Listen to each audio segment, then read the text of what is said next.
उसकी कृपा कथा के रूप में परिलक्षित हो रही है महादेव की।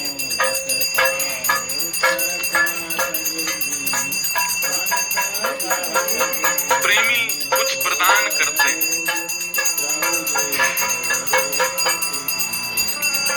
अपने प्रेमास्पद को। जब रुचि बढ़ती है, जब प्रेम बढ़ता है, तो कुछ दिया जाता है, उपहार, जिससे थोड़ा प्रेम उसको साधारण वस्तु दी जाती है, पर जिससे अति प्रेम उसको विशेष वस्तु दी जाती है। ठाकुर जी को जिससे साधारण प्रीति है, प्रीति से ठाकुर जी को सबसे ये बात निश्चित है। ऐसा संसार में कोई नहीं जिससे ठाकुर जी को प्रीति ना हो, सबसे प्रीति है। और जिससे सूक्ष्म प्रेम है, उसको भौतिक संसार वस्तु देकर के ठाकुर जी राजी कर देते हैं, और वो उसमें राजी भी है। पर जिससे ठाकुर जी को अत्यंत प्रेम होता है, उसको तीन वस्तु देते हैं: नाम, रूप, लीला। सबसे पहला नाम आश्रय। नाम गाने में रुचि होने लग जाए, ठाकुर जी के द्वारा दिया गया उपहार है कि उनके नाम में रुचि बढ़े। उसी नाम के प्रभाव से प्राप्त होगा रूप। श्री कृष्ण को प्रत्यक्ष नहीं देखा होगा किसी, पर उनकी रूप की आकृति का अनुमान लगा करके कितनों ने चित्र बनाए, और निश्चित है कृष्ण वैसे ही होंगे। नाम से ही रूप प्रकट हुआ, और फिर रूप से लीला प्रकट हुई। नाम, रूप, लीला, ये तीन वस्तु ठाकुर जी प्रदान करते हैं। और तीनों में जब व्यक्ति सजग हो जाता है, तीनों में पारंगत हो जाता है, तो उसे धाम की प्राप्ति होती है। तीन ठाकुर जी देते हैं, धाम वो स्वयं प्राप्त करता है। धाम की प्राप्ति उसे स्वयं होती है।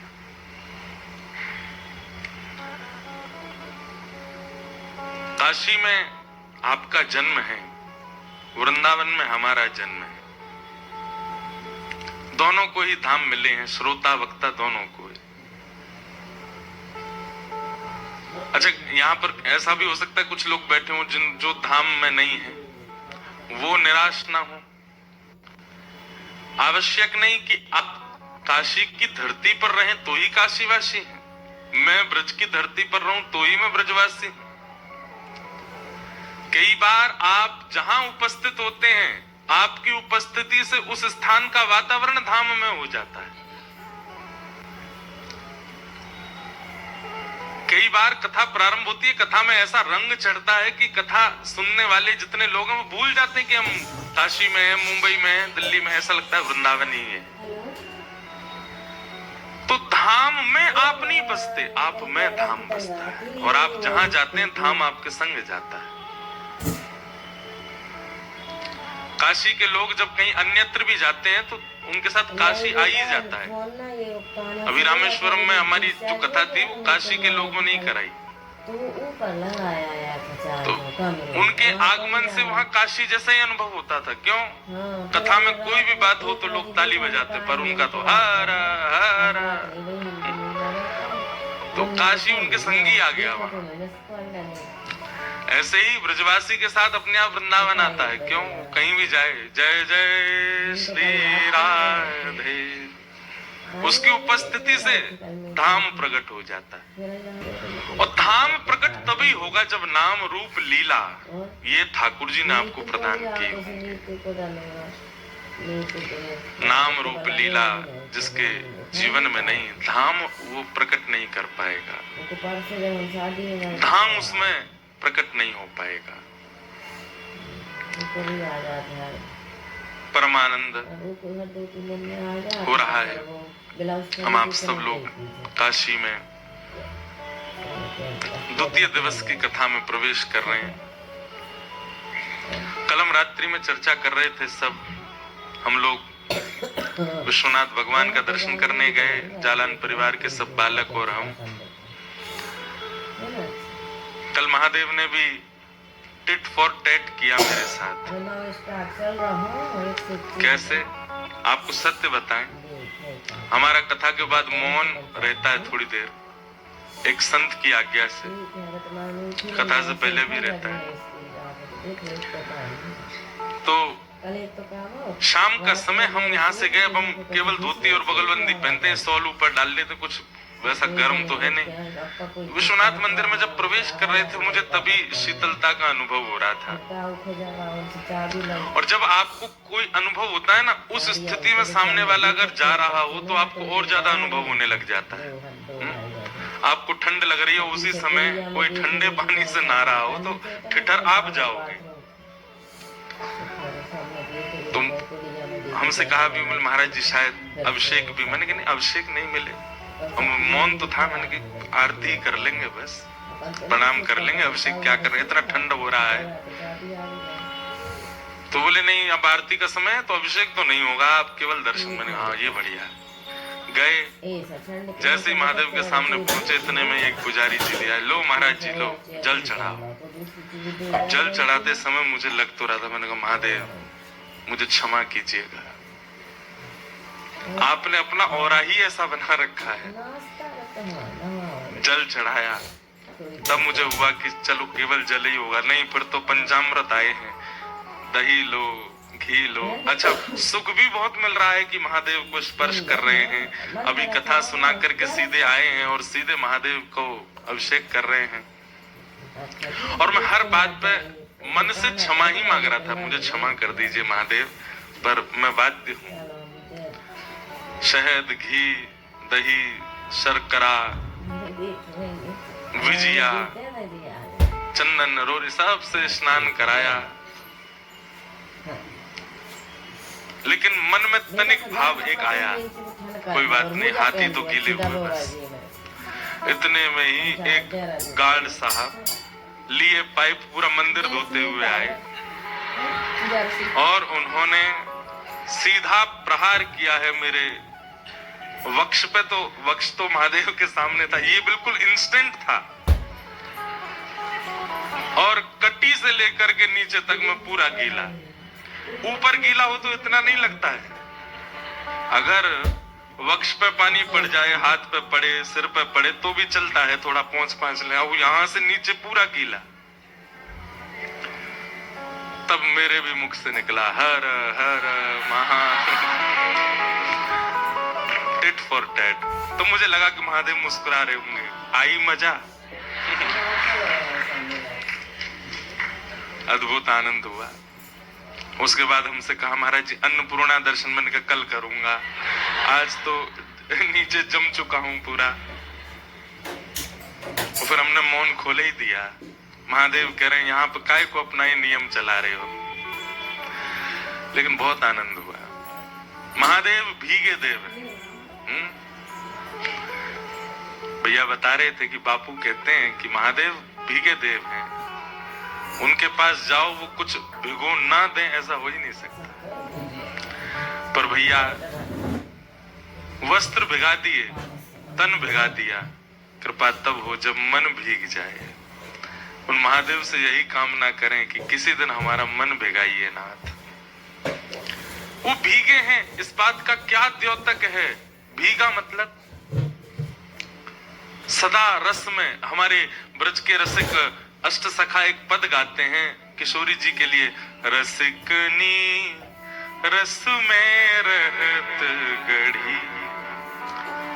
किशोरी जी अब शुरू हुआ है तो गा ही देते हैं, हम पद पदावली ज्यादा गाते हैं कथाओं में। रसिकनी रस में रहत गढ़ी, रसिकनी रस में रहत। अब देखो गोस्वामी तुलसीदास जी महाराज को तो आप सब खूब सुनते ही हैं, क्योंकि काशी में अतिकाल तक काशी ने सबको दिया है, किसी को भी अपूर्णता नहीं रखी है, काशी ने सबको दिया है।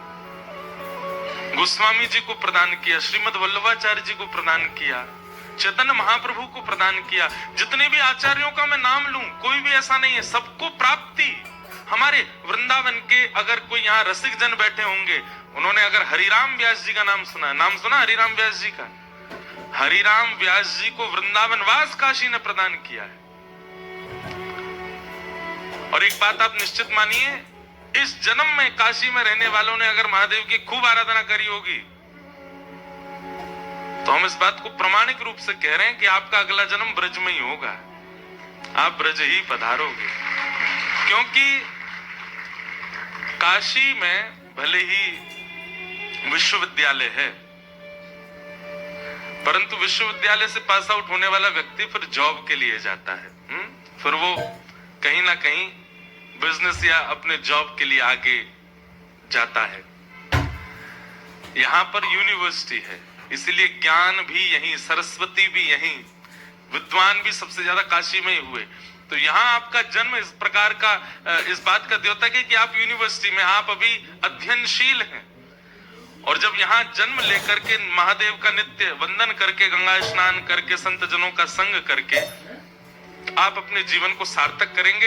यदि आपने सही समय पर यूनिवर्सिटी की पढ़ाई पूरी कर ली, तो हो सकता है आधे जन्म में ही आपको ब्रज जाना पड़े, लेकिन पूरा जन्म व्यतीत होगा तो जन्म के उपरांत पुनर्प्रादुर्भाव आपका ब्रज में। और सुनिए, इसमें कई लोगों के मन में संशय आ सकता है कि हम तो सोच रहे थे मुक्ति मिलेगी काशी से। वृंदावन प्राप्त होना एक प्रकार से जन्म लेना नहीं है। वृंदावन प्राप्त होना मतलब मुक्त जन्म लेना ही है। वृंदावन में जन्म लेने वाला व्यक्ति वो जन्म से ही मुक्त है। तो काशी भजने वाले को वृंदावन मिलता है, ये एक नहीं अनेक प्रमाण दे सकते हैं हम आपको। हरिराम व्यास ओरछा के राजा मधुकर शाक के कुल गुरु हरिराम व्यास इतने विद्वान थे, इतने विद्वान थे कि आपने पूरे भारत के विद्वानों को चुनौती दे रखी थी कि किसी में सामर्थ्य हो तो मुझसे शास्त्रार्थ करे। और जहां भी जाते वहां के विद्वानों को परास्त करते और उनसे विजय पत्र लिखवा करके अपने संग लेके चलते। ऐसा कहते हैं हरिराम व्यास जी का एक रथ था, उस रथ पर चारों ओर विजय पत्र ही छपे हुए थे। दक्षिण में जीत के आए, पूर्व में जीत के आए, पश्चिम में जीत के आए, इस क्षेत्र में, इस प्रांत में जीते। तब किसी ने कहा, व्यास जी आप सर्व विजयी तब माने जाओ तब काशी को जीत के आओ। तो हरिराम व्यास जी बोले ठीक है, रथ मोड़ लिया काशी की ओर। काशी की ओर जैसे ही रथ मुड़ा, बहुत ध्यान से सुनना, विद्वान तो थे, काशी के विप्र, जब उनको पता चला कि हरिराम व्यास काशी आ रहे हैं, सबने उनकी महिमा तो सुनी थी। एक होता है विद्वान और एक होता तार्किक विद्वान, जो तर्क से जीत जाता है। हरिराम व्यास जी तार्किक विद्वान थे, मतलब कैसे भी जीतना है। काशी के विद्वान सब विश्वनाथ भगवान के पास गए और कहा, भगवान ये नगरी आपकी है, आप इसके रक्षक हैं, आप इसके स्वामी हैं। अगर यहां हरिराम व्यास आकर के हमें हरा जाते तो हमारी हार नहीं होगी, आपकी हार होगी। कृपा करके ब्राह्मणों की रक्षार्थ कुछ कीजिए। और हरिराम व्यास जैसे ही काशी आए, सबसे पहले उनसे मिलने के लिए एक दीनहीन ब्राह्मण का रूप धारण करके महादेव गए। एक दीन से ब्राह्मण का रूप धारण किया और हरिराम व्यास जी के शिष्यों से जाकर के कहा, व्यास जी से कहिए हम उनसे मिलना चाहते हैं। भले ही दीन ब्राह्मण बन के गए, पर ललाट का तेज बता रहा था कि अति विद्वान होगा कोई। हरिराम व्यास जी ने कहा, बुलाइए भीतर, कोई शास्त्रार्थ करने आया है। और महादेव एक दीन ब्राह्मण का रूप धारण करके भीतर गए, दंडवत प्रणाम किया।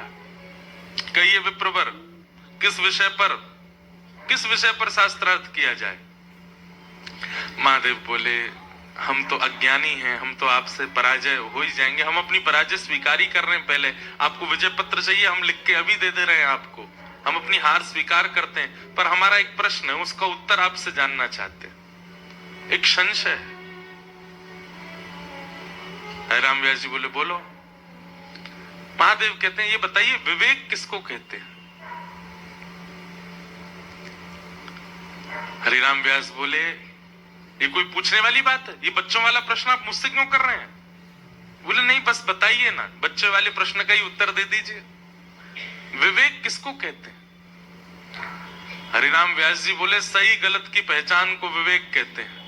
सद और असद का ज्ञान जिसको हो जाए उस व्यक्ति को विवेक ही कहा जाता है।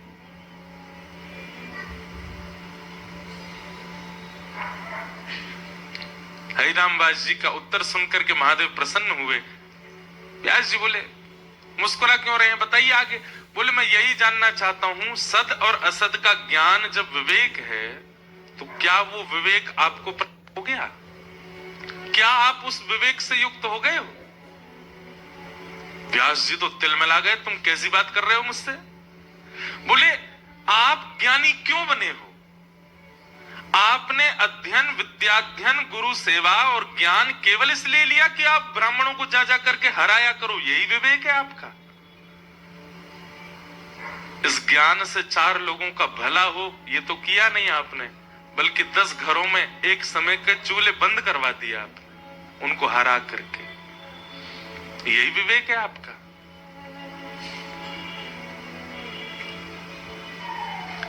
हरिराम व्यास जी को शब्दों में कुछ गहराई दिखी, तुरंत हाथ पकड़ लिया। बोले तुम कोई सामान्य ब्राह्मण तो नहीं हो, अपने रूप में आओ, कौन हो? आहा, इतने में ही चिदानंद रूप शिवोहम शिव महादेव प्रकट हो गए। पंचवक्रम त्रिनेत्र चरणों में प्रणाम किया। हरिराम व्यास जी के नेत्र सजल हो गए। बोले महादेव मेरी विद्या का फल आज मुझे प्राप्त हुआ कि आप मुझे मिले। महादेव बोले नहीं, मेरी प्राप्ति तुम्हारी विद्या का फल नहीं है। तो बोले अपने रूप को पहचानो, आप सामान्य नहीं है हरिराम व्यास, आप श्री राधा कृष्ण की नित्य लीला की अनन्य सहचरी विशाखा हो। ललिता जी तो ब्रजमंडल में आ चुकी हैं स्वामी श्री हरिदास जी के रूप में, अब आपका आगमन हुआ है। अपने विद्या से अपने ज्ञान से लोगों को परास्त मत करो, लोगों को दुखी मत करो, उस अनन्य रस का बखान करो जिस रस को वृंदावन में प्रकट किया है किशोरी जी ने। आप विशाखा हो, अभी इसी वक्त वृंदावन की ओर चले जाइए और वहां जाकर के उस नित्य लीला का रसिक जनों के लिए गान करना प्रारंभ कीजिए। और महादेव के वरद हस्त से हरिराम व्यास जी एक क्षण भी नहीं रुके, फिर सीधे वृंदावन आ गए, फिर कभी वृंदावन छोड़ करके नहीं गए। तो काशी का भजन वृंदावन की प्राप्ति करता है, वृंदावन दिलाता है। हो ना हो, हमने शायद मेरा पूर्व जन्म काशी का ही रहा होगा, इसीलिए इस जन्म में वृंदावन में है महादेव की कृपा से। ये बात एक नहीं, मैं लाख बार कहूंगा, अंतिम श्वास तक कहूंगा कि राधा कृष्ण के जो प्रेम प्रकट होता है वो महादेव की कृपा से ही होता है।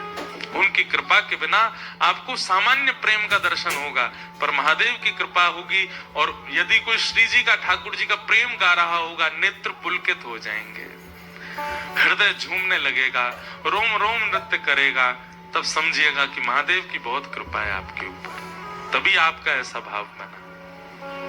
तो हम पद गा रहे थे, गोस्वामी जी को तो बहुत सुना आपने, पर अष्ट सखाओं को सुनिए। कुंभनदास जी गा रहे हैं, शब्द समझिएगा। रसिकनी रस में रहत गढ़ी, रसिकनी रस में सब गाओ। रसिकनी रस में रहत गढ़ी, रसिकनी रस में कनक बेली वृष भानु नंद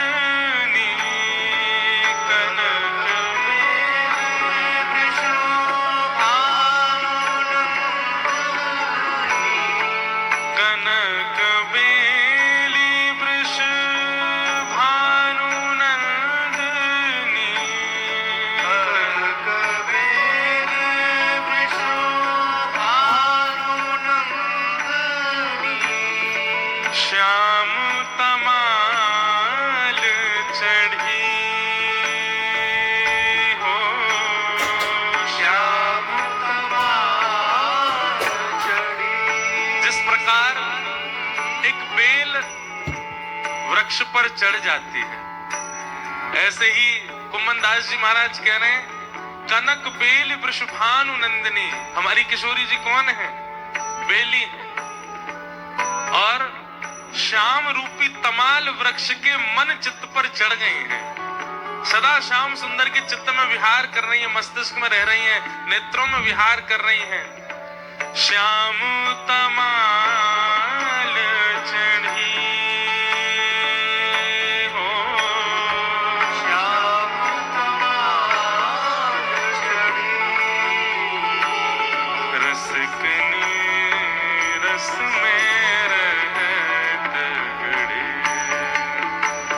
रसकनी रस में रहत घड़ी, रसकनी रस में रहत घड़ी, रसकनी रस में रहत घड़ी। बेहरत श्री गिरधरन लाल संग, बेहरत श्री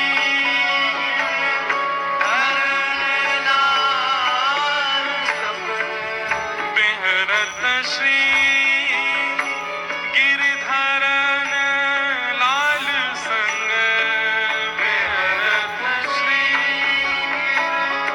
धरन लाल संग। कोने पाठ पढ़ी, हाँ, कोने पाठ पढ़ी, हे कुंभन दास प्रभु को वरधन धरा, कुंभन दास प्रभु को वरधन धरा, कुंभन दास प्रभु को वरधन धरा, कुंभन दास प्रभु को वरधन धरा। रीत रस की बढ़ी, हाँ, रीत रस की बढ़ी, रसकनी रस में रहत घड़ी, रसकनी रस में रहत घड़ी, हाँ, रसकनी रस में रहत घड़ी,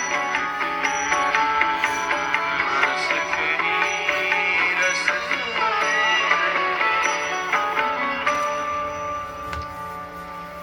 ये हमारे ब्रज का साहित्य है, अष्ट सखाओं के भाव। कुम्भन दास जी का ये पद है। चर्चा करेंगे, अष्ट सखाओं के भाव आएंगे ज्यों ज्यों। तो ये पद हमने क्यों गाया? महादेव सदा रस में क्यों रहते हैं? वो सदा भीगे क्यों रहते हैं? बात का द्योतक है, मानो वो हम आप सबको यह प्रमाणित कर रहे हैं कि आपको पास, हमारे पास देने के लिए रस का केवल दूध स्वरूप है, दही स्वरूप है, शर्करा स्वरूप है, मधु स्वरूप है, पर महादेव सदा राम रस, कृष्ण रस, भाव रस, प्रेम रस में भीगे रहते हैं। इसीलिए भीगे देव। तन तो गीला किया, वस्त्र तो गीले किए, पर अभिलाषा है कि महादेव मन गीला करें, मन को उस भाव में पहुंचा दें जिसमें वे स्वयं है। ऐसे महादेव को बारंबार वंदन करते हैं।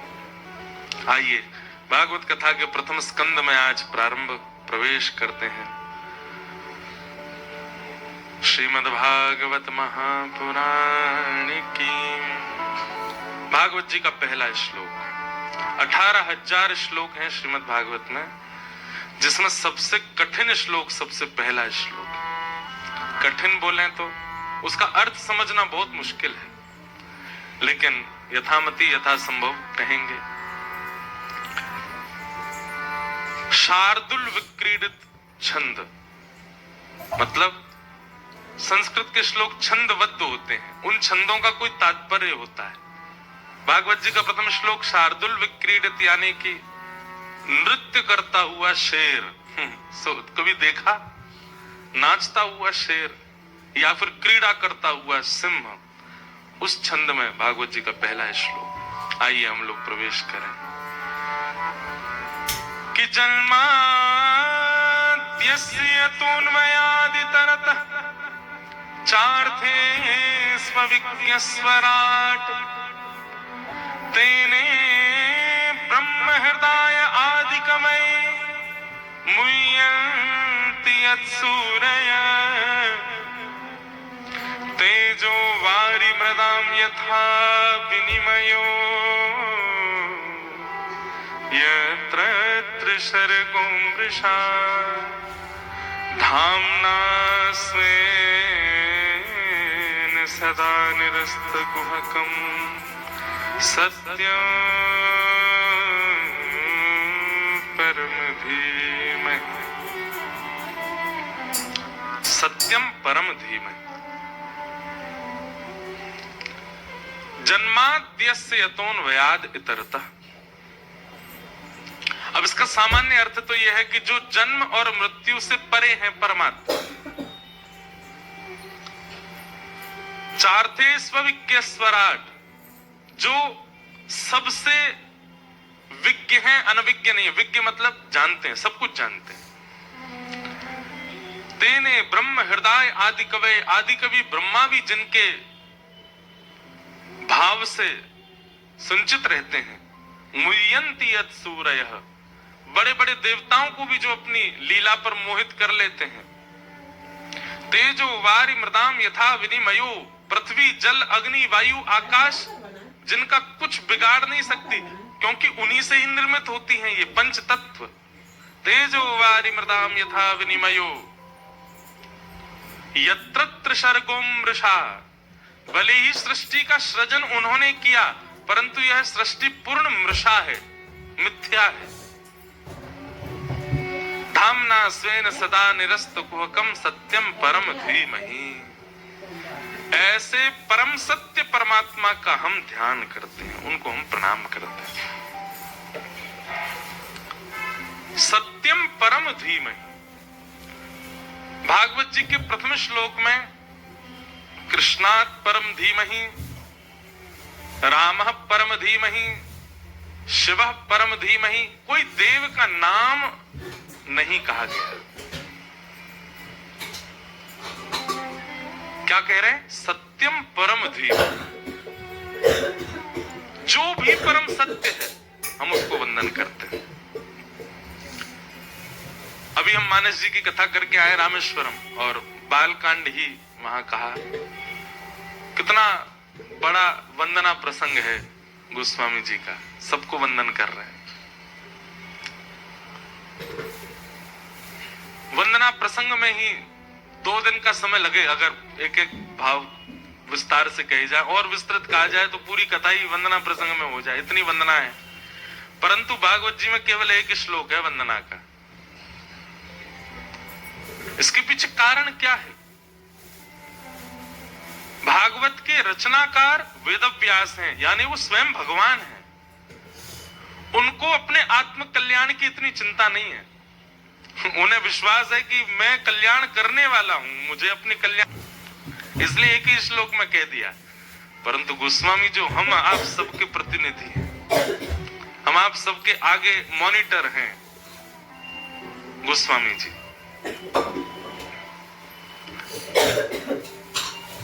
हमारे कल्याण में कहीं ना कहीं हमको संशय लगता है, इसलिए कोई रह ना जाए, कोई छूट ना जाए, कहीं मेरे से चूक हो ना जाए, इसलिए सबको प्रणाम कर रहे हैं, सबको वंदन कर रहे हैं। ऐसा मुझे अनुभव हुआ। इसलिए कहीं भागवत जी के मंगलाचरण को सुनकर के आप ये ना सोचें कि व्यास जी ने भी तो एक ही बार वंदना करी, हम भी एक ही, नहीं, सबको वंदन करो। सिया राम मैं सब जग जाने करहूं प्रणाम। हाँ, प्रणाम सिया राम जी को ही करना है, पर जब भी किसी को भी देखो उसमें सियाराम जी को ही देख करके प्रणाम करो। आपका इष्ट एक ही होना चाहिए, पर कभी किसी अन्य देव के पास भी जाओ तो उन अन्य देवों का निरादर ना कीजिएगा बिना प्रणाम किए, उनमें भी सियाराम जी को देख के प्रणाम करो। भागवत जी में वर्णन आता है जड़ भरत जी का प्रसंग। तो जड़ भरत जी पर जब उनको बलि चढ़ाने के लिए ले गए, बहुत सुंदर कथा है जड़ भरत जी की। तो जब उनको बलि चढ़ाने के लिए ले गए तो काली मैया के सामने हाथ पांव बांध करके जड़ भरत जी को बैठा दिया। तो जड़ भरत जी ने जैसे ही काली माता को देखा, जड़ भरत जी बोले वाह वाह कन्हैया वाह, क्या सुंदर रूप है आपका, है ऐसे प्रचंड नेत्र खोल करके, घुंघराले केश बिखरा करके, हाथ में खप्पर लेकर के और जीभ बाहर निकाल के, अरे लाला यशोदा मैया तो के कि मेरो लाला तो अगर चित्र में भी सर्प देख ले तो डर जाए। और यहाँ देखो यशोदा मैया दिखाना चाहिए ये रूप, कैसे बन के खड़ो लाला यहाँ पे। वो काली मैया में भी ठाकुर जी को देख रहे हैं। और उसका परिणाम भागवत जी में लिखा है, जैसे ही उन्होंने काली में ही अपने इष्ट का दर्शन किया और उसके बाद कहा हे इष्ट यदि मेरी बलि से आप प्रसन्न हो तो मैं अपनी बलि देने को तैयार हूं। तुरंत सिर नीचे किया और जैसे ही कोल भीलों ने गर्दन काटने के लिए तलवार प्रकट की, सहसोच्चाट देवी भद्रकाली मूर्ति खंडित हो गई और उसमें से प्रत्यक्ष काली प्रकट हो गई और प्रकट होकर के जितने कोल भील थे सबका वध कर दिया। थोड़ी देर बाद जड़ भरत जी ने देखा अभी तक गर्दन कटी नहीं हमारी, ऊपर उठ करके जब चारों ओर देखा तो काटने वालों की कटी पड़ी थी और सामने साक्षात भद्रकाली प्रकट रूप से खड़ी हैं। जड़ भरत जी कहते हैं लाला तेरी बड़ी कृपा, तेने मुझ को जीवन दान दियो, लेकिन लाला मुझ को तेरे यार रूप तो बहुत भय लग रहा हो, तो मैं तो अभी प्रणाम करके जा रहा हूं, अगली बार ऐसा मत आइयो, रूप बदल के आइयो। चाहे किसी का भी दर्शन करें आप, उसमें अपने इष्ट का दर्शन करो, इष्ट का भाव रखो। हम महादेव को भी वंदन करते हैं ना।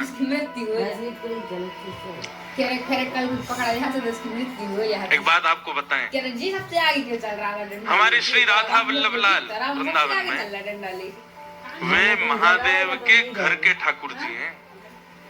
जैसे हमारे घर के ठाकुर जी हैं जिनकी हम स्वयं आराधना अर्चना स्वयं श्रृंगार करते हैं, ऐसे ही महादेव के स्वयं अर्चना जिन ठाकुर जी की करते हैं वही श्री राधा वल्लभ लाल जी विराजते हैं वृंदावन।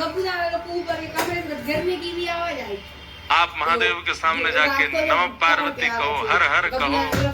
हमारे एक पंडित जी हैं वो तो कुछ विचित्र सी आवाज निकालते हैं महादेव के सामने जाके।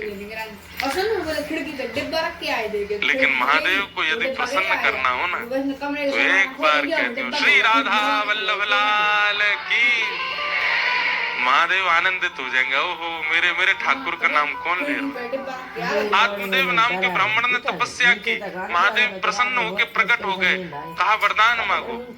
तो उसने कहा आपके पास जो सबसे बहुमूल्य रत्न है वो मुझको दे दो। महादेव के नेत्र सजल हो गए, बोले कुछ और मांग लो, हमारा बहुमूल्य रत्न मत। बोले नहीं अब तो वही चाहिए जिसके लिए आप इतने व्याकुल हो रहे हो। तब महादेव अपने हृदय से लगा के श्वेत द्वीप, हम लोग किस द्वीप में रहते हैं, जम्बू द्वीप, श्वेत द्वीप में महादेव राधा वल्लभ जी की सेवा करते हैं। तब महादेव श्वेत द्वीप गए, अपने श्री राधा वल्लभ लाल को हृदय से लगा करके आए और आत्मदेव ब्राह्मण को प्रदान किए।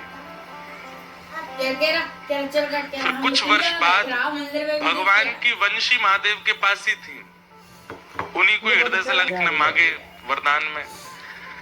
तब महादेव को मन में भाव आया कि राधा वल्लभ जी की सेवा का विस्तार हो, इसलिए वंशी से ही कहा अब आप जाओ।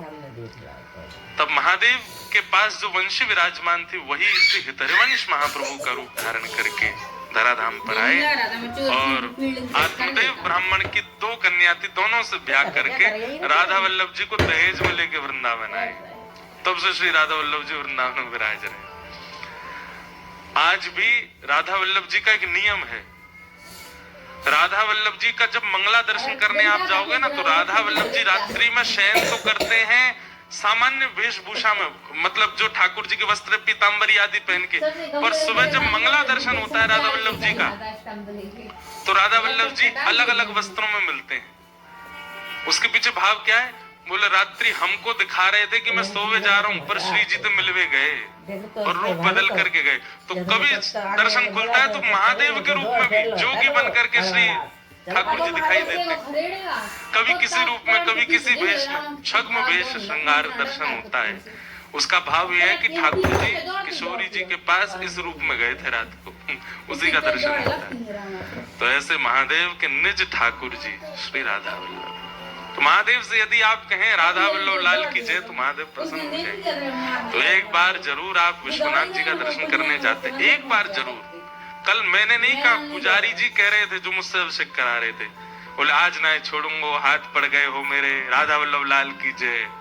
मैंने कहा बस यही सुख है कि आप इनको किशोरी जी और ठाकुर जी को नाम सुनाते रह करो। सत्यम परम धीमहि।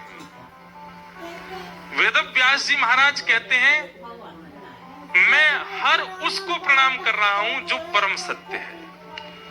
एक ही बात कह दी बस। अब जो भी अपने आप को परम सत्य मानता है, सबको मेरी वंदना, सबको मेरा वंदन, सबको मेरा प्रणाम। मतलब जैसे यहाँ बैठे अगर मैं ये बात कह दूं, यहाँ जो भी सॉल पहन के बैठा सबको मेरा वंदन, तो एक प्रकार से यहाँ बैठा हर व्यक्ति को मेरी वंदना हो गई।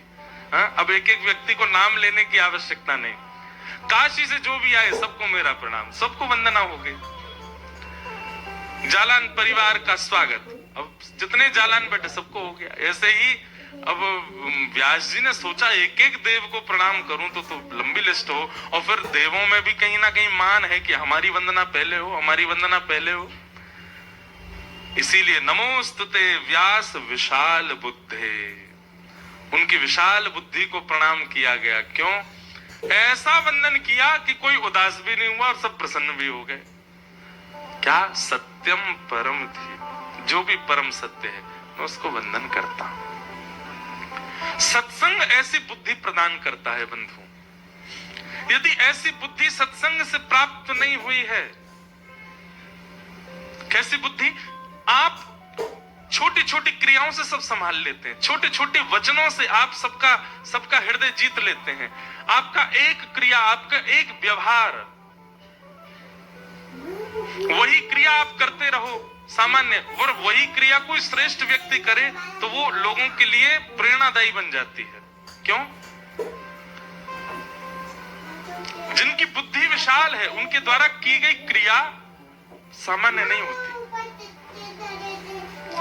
हमारे भारत के संत जनों के द्वारा की गई क्रिया को एक एक व्यक्ति गौर से देखता है। ये कैसे उठते हैं, ये कैसे चलते हैं, इनका बैठने का तरीका कैसा, ये पाते क्या है, ये कब पाते हैं, ये कैसे पाते हैं, कहाँ जाते हैं, कब उठते हैं, कब सोते हैं। क्यों? क्योंकि वो विशाल है, उनकी क्रिया प्रभावशाली।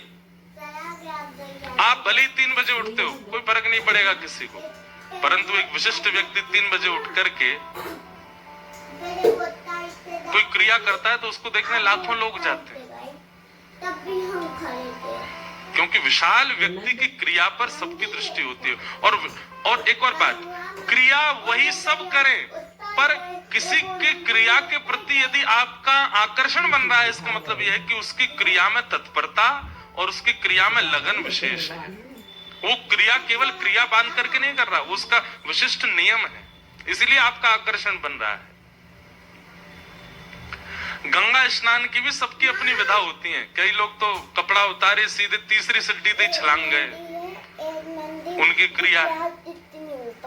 कई लोग हैं वो बैठेंगे, उसके बाद अपना जनेऊ कान के ऊपर से घुमा के डालेंगे, हाथ में जल लेंगे, हाथ की मुद्रा विचित्र होगी, उसमें कुशा पहनेंगे, कुशा के बाद फिर तर्पण करेंगे, फिर संध्योपासन करेंगे, प्राणायाम करेंगे, प्राणायाम करने के बाद फिर सब क्रिया करेंगे, अपनी न्यास करेंगे, हृदय स्पर्श, सिर स्पर्श, शिखा स्पर्श, नेत्र स्पर्श, भुजा स्पर्श। उसके बाद गंगा मैया को एक बार प्रणाम, फिर उठ के फिर दूसरी बार प्रणाम, फिर तीसरी बार प्रणाम। उसके बाद फिर गंगा जी का जल आंखों से लगाएंगे, मुख से स्नान, मुख से उसका पान करके फिर 3 बार अपने ऊपर गंगा जल करके फिर प्रवेश करेंगे। उसकी क्रिया देख के ही मन पवित्र होने लग रहा है। और एक ऐसे हैं वो अटारी से ही कूद रहे हैं गंगा जी में, उनको देख करके और क्रोध हो रहा है, बताओ ये कैसे छलांग मारे, कोई स्विमिंग पूल है? तो क्रिया से भी कई बार केवल किसी की क्रिया देखने मात्र से पवित्रता का अनुभव होने लग जाता। हम कर नहीं रहे, हम बस देख रहे हैं, पर हमको पवित्रता का अनुभव होता है। हमारे पूज्य श्री रमन रेती वाले महाराज जी,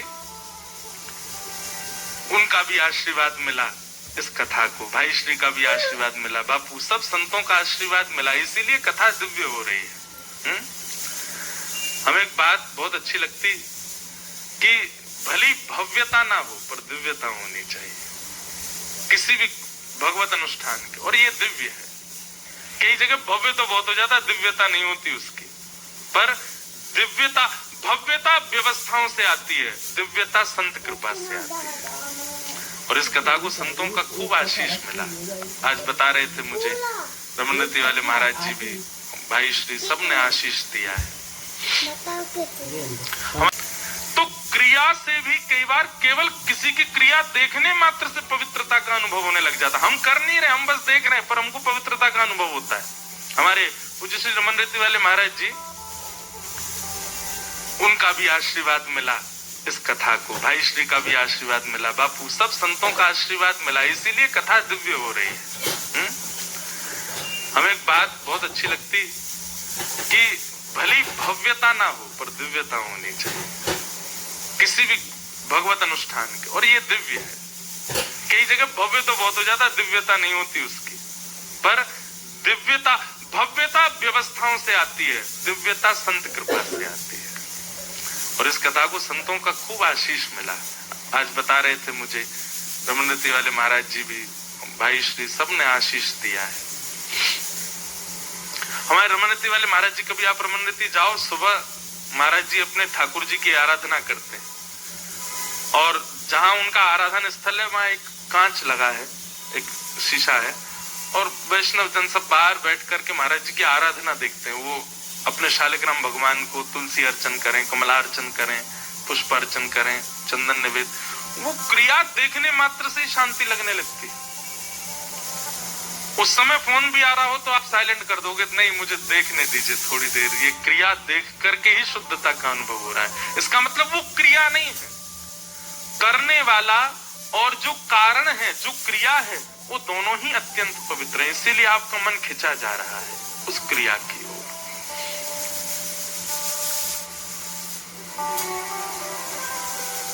नमोस्तुते व्यास विशाल बुद्धि, जिन्होंने केवल एक पंक्ति में सबको प्रणाम कर दिया। व्यास जी जब कलम उठाए भागवत जी लिखने के लिए, 33 कोटि देवता आकाश से देख रहे हैं,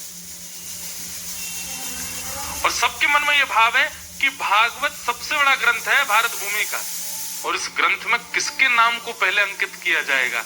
व्यास जी तुरंत समझ गए, अगर एक भी नाम अंकित हुआ तो पूरा ग्रंथ उसी पक्ष में चला जाएगा।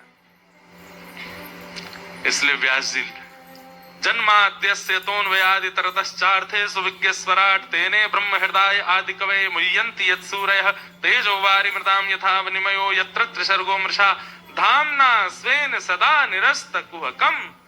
सबकी क्यूरियोसिटी बढ़ रही है, अब हमारा नाम आएगा। तुरंत व्यास जी कहते हैं, सत्यम परम धीमहि, जो भी परम सत्य है मैं उसको वंदन करता हूं।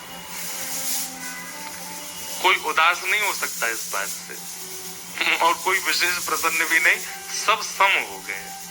ठीक है, इन्होंने तो कहा जो भी परम सत्य है। यही हुआ गजेंद्र मोक्ष स्तुति में, आपने सुनी है? जब गजेंद्र को ग्राह ने पकड़ा, त्रिकूट नाम के पर्वत में एक गजेंद्र रहता था।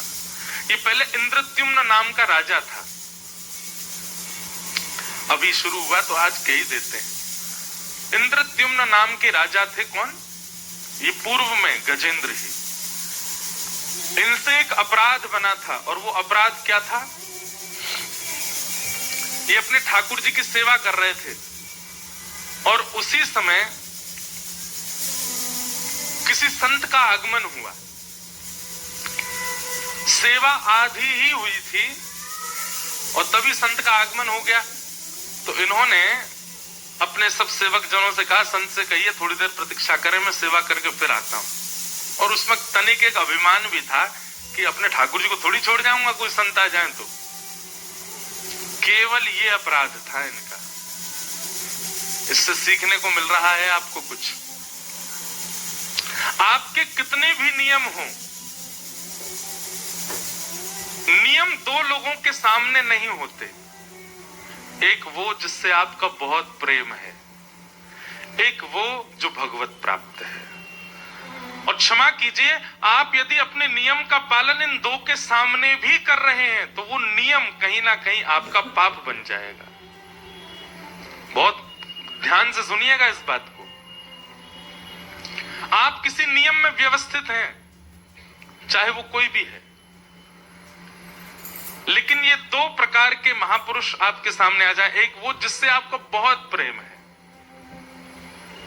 प्रेमी के सामने भी नियम रखा जाए तो फिर प्रेम कैसा, वहां तो तोड़ना पड़ता है। और दूसरा, कोई भगवत प्राप्त महापुरुष आपके सामने आ जाए तो भी आपको नियम अपना नहीं रखना चाहिए। उनके सामने उस नियम को थोड़ी देर के लिए विसर्जन करो। आप ठाकुर जी की सेवा कर रहे हैं, अपने ठाकुर जी का भोग लगा रहे हैं, उत्थापन कर रहे हैं, श्रृंगार कर रहे हैं, और उसी समय ब्रजमंडल से कोई श्रेष्ठ भगवत प्राप्त कोई संत आपके घर आ जाएं, तो ठाकुर जी को एक वस्त्र ओढ़ा दो। लाल जी, आपके जन आए हैं, पहले उनका स्वागत कर लें।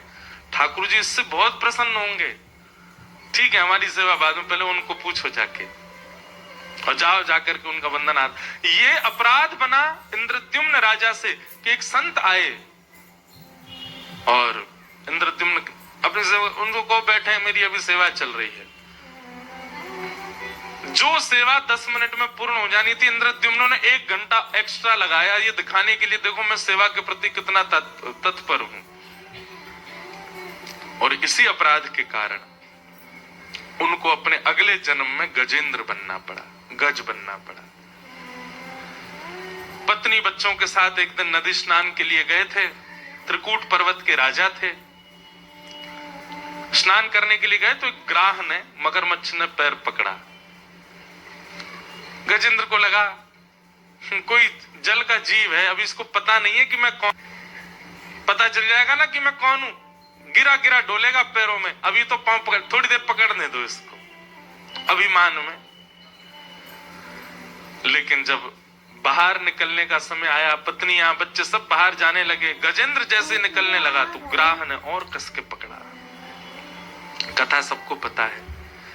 1 दिन, 2 दिन, 3 दिन, 4 दिन व्यतीत हो गए, बच्चे जाने लगे, पत्नियां जाने लगी, अकेला रह गया गजेंद्र।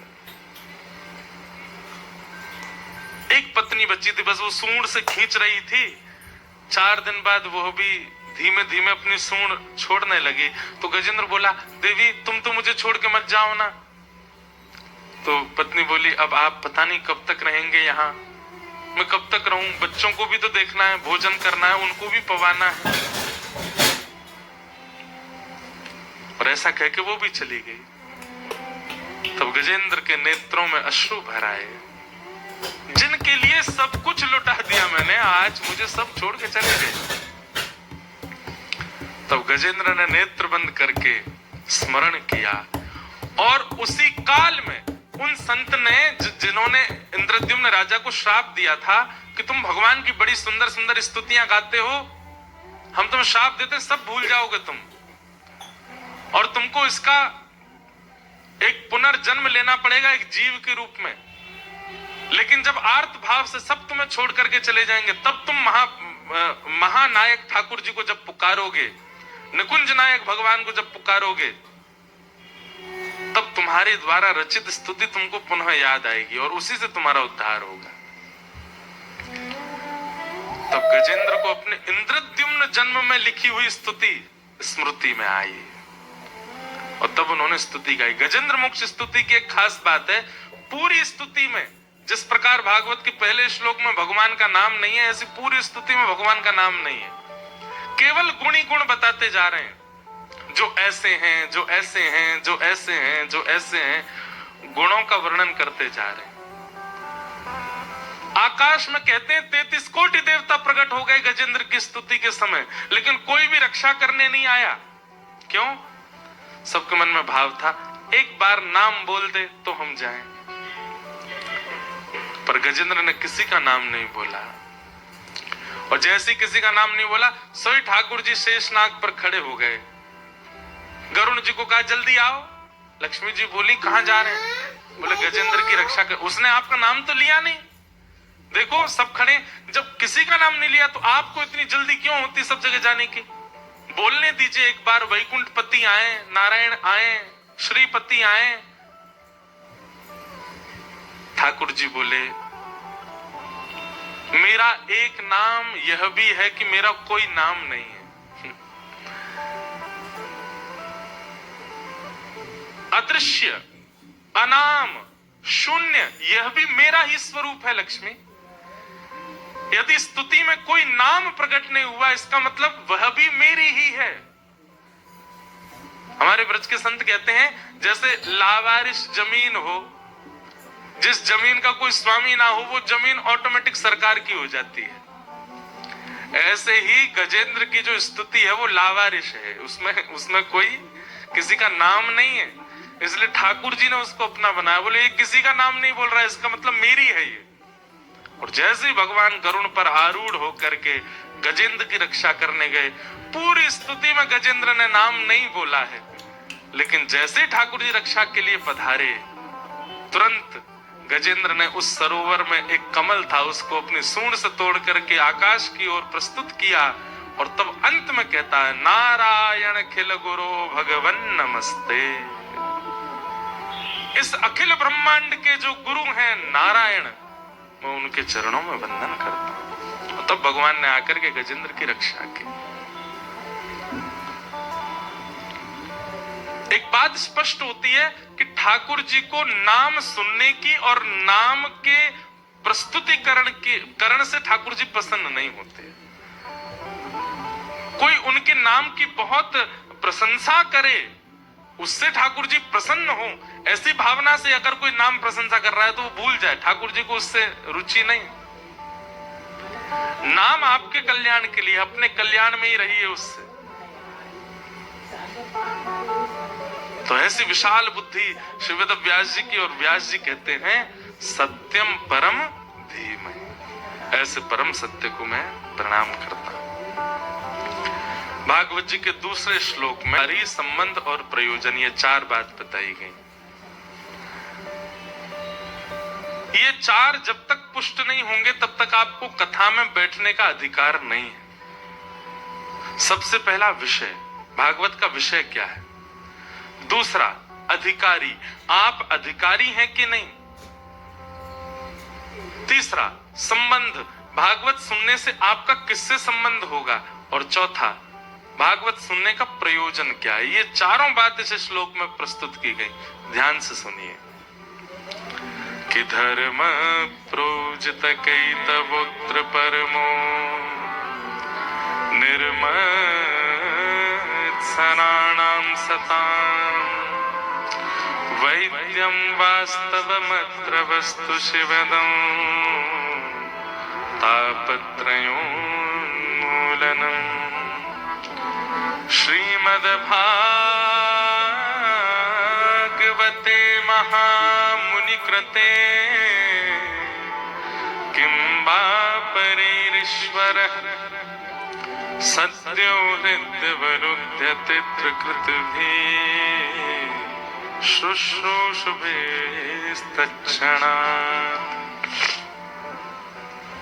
भागवत जी के जो श्लोक है ना, ये सारे संस्कृत ग्रंथों में सबसे कठिन है।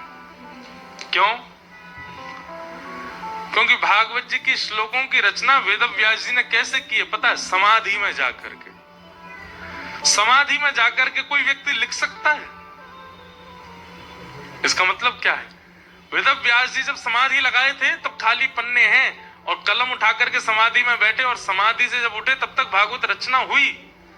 इसका मतलब यही है कि भागवत की रचना के, भागवत के जितने भी श्लोक हैं स्वयं श्री कृष्ण ने उद्भव किए हैं। इसलिए एक अलग प्रकार की संस्कृत भाषा है भागवत की। इसलिए विद्वान कहते हैं कि विद्वान की परीक्षा भागवत से है। भागवत जी के श्लोक अद्भुत है। अब सबसे पहली बात विषय, भागवत जी का विषय क्या है? तब कहते हैं धर्म प्रौजित कई तवोत्र परमो। सावधानी से सुनिएगा, सुनने वाले श्रोता के चित्त में परम धर्म का उद्दीपन होना, यही भागवत का विषय है। परम धर्म का मतलब क्या होता है?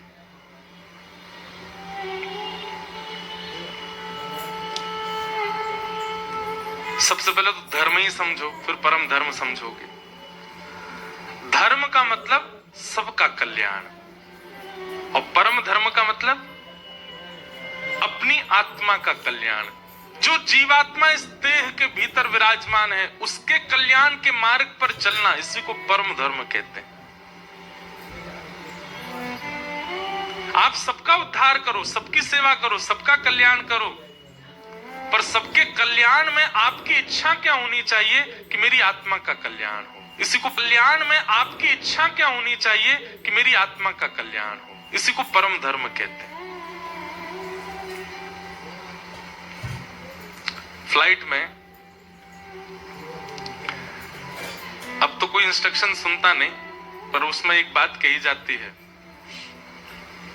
हवा का प्रेशर कम हो जाने से मास्क नीचे आ जाएंगे, सबसे पहले अपना मास्क पहने, फिर अपने बगल वाले को पहनाएं, क्योंकि केवल बगल वाले को पहनाने में और आप सुपरमैन बनने का प्रयास करेंगे तो नो मैन हो सकते हो। इसलिए पहले अपना मास्क पहने, पहले स्वयं को कल्याण के मार्ग में ले आइए, और स्वयं जब कल्याण के मार्ग में चलने लगो तब अपने साथ वाले को लेकर के आओ। इसी को परम धर्म कहते हैं। आजकल एक बहुत विचित्रता आ गई है, जब से सोशल मीडिया का टाइम आया, खुद का तो कल्याण हो नहीं रहा है, खुद तो नाम जप करते नहीं है, खुद तो वृंदावन केवल रील बनाने गए हैं, पर पूरी दुनिया को तुम भी आओ।